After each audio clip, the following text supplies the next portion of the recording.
This is NDTV, and you're watching NDTV Prime.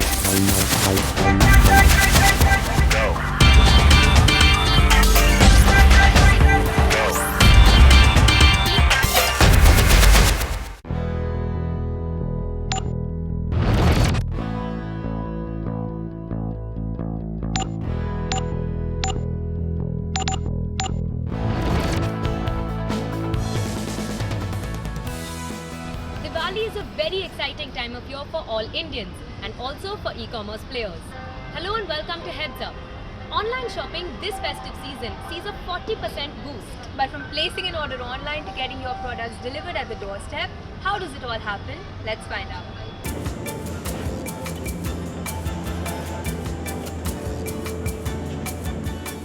Afzal Ansari, one of the 6,500 delivery boys working for Gurgaon-based retail logistics provider Delhi Very, was just 17 in 2011 when he moved to Delhi in search of work from Lakhimpur Kheri in eastern UP.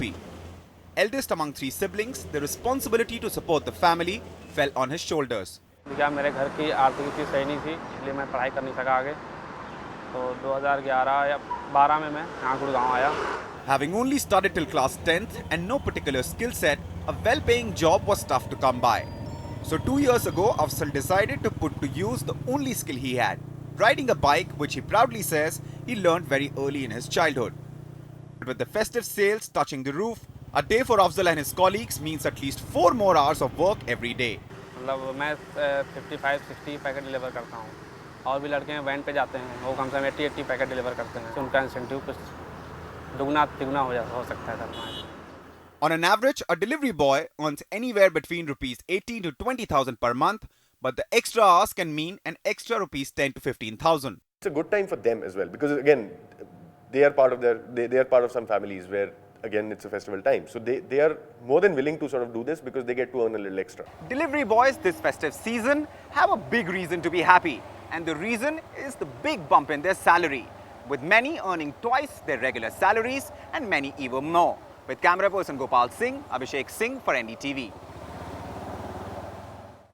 You know, Richa, a big part of our Diwali celebrations is actually about changing the look and feel of our homes. That's right, Riya. And now we bring to you an exciting story of a young artist whose art can perhaps add that extra zing to your interiors.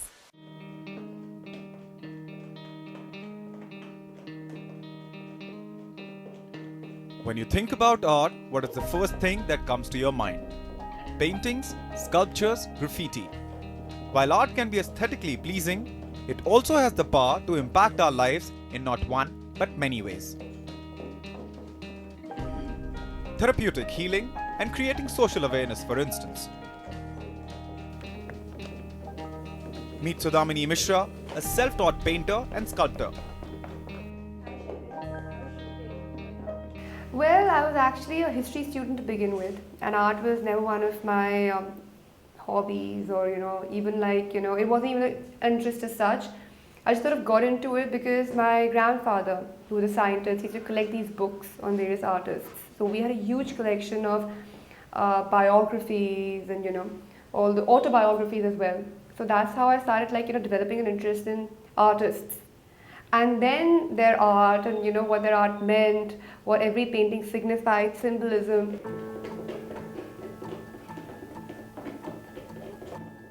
A history honours graduate from Delhi University, as an artist, she draws inspiration from her immediate environment. Take for instance her most recent artwork, a 3D painting that mimics the entrance of her own house. Painting is based on actually a technique called trompe-l'oeil. It's a French term for to fool the eye. That's what it literally translates to.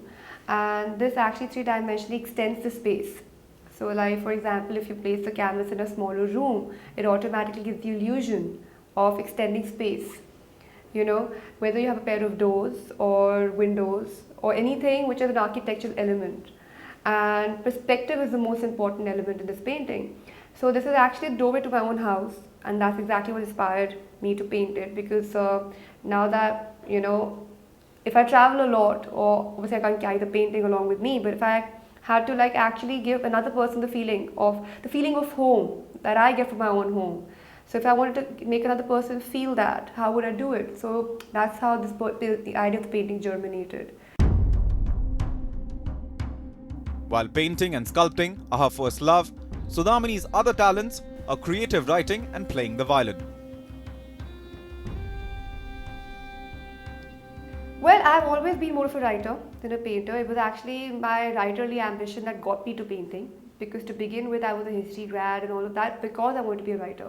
My long-term ambition was to be, but maybe first a journalist and a writer, because how do you pay the bills?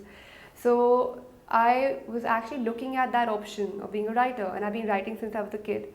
But then it so happened that painting just came along the way. I started getting exhibitions and shows like back to back.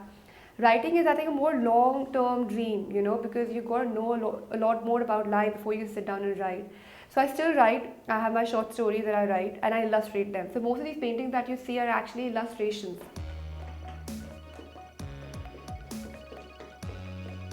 Some of her recent gallery contributions include the visual artist galleries Visual Avalanche and Orléans Français Romanticis. Okay, in this field, age is your best friend. So it's like, it's the best part of it and the worst part of it, because the younger you are, the more this profession would go against you. When you're young here in this field, you have to somewhat like, you know, be flexible, adjust to people's tastes. Like supposing you can very much have your own style and your own imagination, but you have to be somewhat pragmatic about it. You can't be totally free. You can't think that you're going to basically make an R on an S and sell it for $1 lakh and you'll make it. That's not how it goes.